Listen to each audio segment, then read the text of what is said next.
halkani waa gudaha magaalada Hargeysa. Cabdiraxiin Sheekh Cali Maxamed Faracade waa gudoomiyaha xiriirka lagdanka iyo qalamo rogodka wasaaradda ciyaaraha Soomaaliland. Waxa uu maalintii gelinka hore iyo gelinka dambe ku soo bandhigaa hibadiisa uu leeyahay ciyaartaasi lagdanka iyo qalamo rogodka, isla markaasina waxa uu daayirta ku booriyaa inay ka qayb qaataan xiriirkani. Subaxii hore ee saaka gudaha magaalada Hargeysa ayaa waxa uu daayirta u faahfaahinay isla markaasina ku boorinay inay ka qayb qaataan lagdankaasi iyo qalamo rogodkaasi uu xiriirkooda ku shaqada leeyahay. Cabdiraxiin oo daayirtaasi u faahfaahinaya ayaa waxa uu yiri bismillaahir rahmaanir rahiim magacaygu waa Cabdiraxiin Sheekh Cali Maxamed waxaan ahay gudoomiyaha xiriirka lagdanka iyo qalamo rogodka Soomaaliland kadib waan ka soo saaray ciyaaraha kulli maanta waxa farxad noo maanta aan soo saarno bulshada reer Soomaaliland oo soo bandhigno ciyaaraha noocan 2019 laba kun sagaal iyo tobanka ilaa laba kun iyo labaatanka ciyaaraha in laga faa'iideysto ayaan u soo bandhignay bulshada reer Soomaaliland gaar ahaan dhalinyarada jecel sportska kala duwan ayaan u soo bandhignay maadaama aan aragnay bulshadani inay baahi badan u qabto ciyaaro kala duwan inay bartaan ayaan halkaa soo dhignay ruuxaantina waxaan ugu kalifa waxay ahayd maadaama aan xiriirkii kaliya ahaa Soomaaliland ka socday Djibouti iyo Ethiopia u tagay tababar ka soo qaatay biladii iyo dharka iyo shahaadada ka soo qaatay maanta wadankiisa ku soo noqday si dhalinyaradu ugu faa'iideeyay.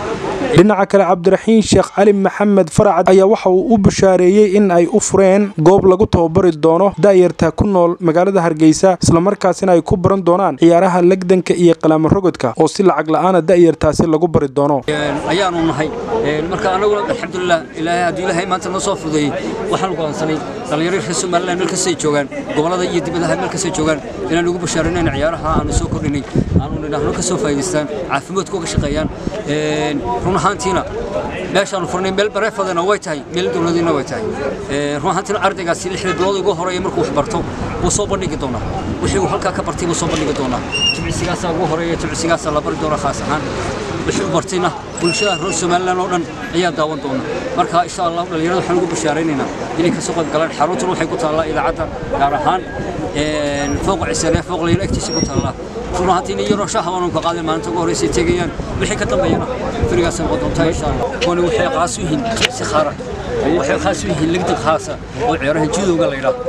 wal ku tartami kara caalamka maanta in yaro dhalinyaraha maanta haduu ciyaaraha lagdanka kaga soo qayb galo wadan shay waxa hal qof kaliya ma ha koox dhan hal qof oo kaliya haduu maanta tago oo bilad soo qaato yani waxa ka qaranka Soomaaliland magac u soo hoyana wax lagu karaan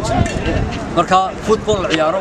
basketball ciyaaro way kala duwan tahay. xiriirkani ayaa ah mid ku cusub indhaha iyo bulshada ku nool guud ahaanba Soomaaliland gaar ahaan magaalada Hargeysa. Sababta keentay in daayirta sharciyada lagaga dhaadhiciyo ayaa ah in xiriirkani uu yahay mid ku cusub bulshada ku nool magaalada Hargeysa.